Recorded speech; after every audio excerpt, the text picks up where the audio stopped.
ସତରେ ସାଙ୍ଗମାନେ ଆମ ଘର ଆଗରେ ଏତେ ପାଣି ହେଇଯିବ ବୋଲି ମୁଁ କେବେ ଭାବି ନଥିଲି। ତ ସାଙ୍ଗମାନେ ଆପଣମାନେ ତ ମୋ ପୂର୍ବ ଭିଡିଓରେ ଦେଖିଥିଲେ କାଲି ରାତିର କେମିତି ଆମ ଗାଁ ଭିତରକୁ ପାଣି ଆସୁଥିଲା। ତ ଆଜି ଏଠି ଦେଖନ୍ତୁ ସକାଳେ ମୁଁ ଦେଖଉଛି ଆପଣମାନଙ୍କୁ ଆମ ଘର ଆଗରେ କେମିତି ପାଣି ହେଇଯାଇଛି। ଆଉ ଏଇଠି ଦେଖନ୍ତୁ ଆମ ଘରେ ଯେତେ ସବୁ ଛୋଟ ଛୁଆ ଥିଲେ ସବୁ ପାଣି ଭିତରକୁ ଚାଲି ଯାଇଛନ୍ତି ଆଉ ପାଣିର ମଜା ନଉଛନ୍ତି।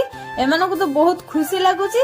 ଏମାନେ ବି ଏଠି କହୁଛନ୍ତି ସାଙ୍ଗମାନେ ଆମ ଗାଁରେ ବନ୍ୟା ହେଇଛି ଆଉ ଆସନ୍ତୁ ଦେଖିବା ପାଇଁ। ଆମ ଛୁଆମାନେ ବହୁତ ଖୁସି ହଉଛନ୍ତି।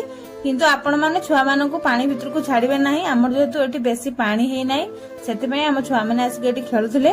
ଆଉ ଏଇଠି ଦେଖନ୍ତୁ ଆମ ଗାଁର ସବୁ ଲୋକମାନେ କେମିତି ରାସ୍ତା ପାର ହେଇକି ଯାଉଛନ୍ତି। ତ ଆଉ ଟିକେ ଆଗକୁ ଯାଇକି ଦେଖିଲା ବେଳକୁ ଆମ ଗାଁର ସବୁ ଲୋକମାନେ ମାଛ ଧରୁଛନ୍ତି। ସାଙ୍ଗମାନେ ଏଇ ଜାଗାଟାକୁ ଆପଣମାନେ ଦେଖିକି ଭାବୁଛନ୍ତି କି ଏଇଟା ନଈ? ଏଇଟା ଜମାରୁ ବି ନଈ ନୁହେଁ, ଏଇଟା ହଉଛି ଆମ ଗାଁର ଚାଷ ଜମି। ଏଇଠି ଦେଖନ୍ତୁ ସବୁ ଲୋକମାନେ ଆସିକି ଦେଖୁଛନ୍ତି ମାଛ ଧରା।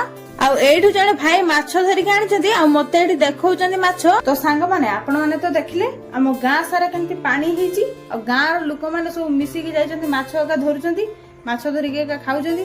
ତ ଆପଣମାନଙ୍କ ଆଡେ ଏମିତି ମାଛ ଧରିକି ଖାଆନ୍ତି କି ନାହିଁ କମେଣ୍ଟ କରିକି ନିହାତି କହିବେ।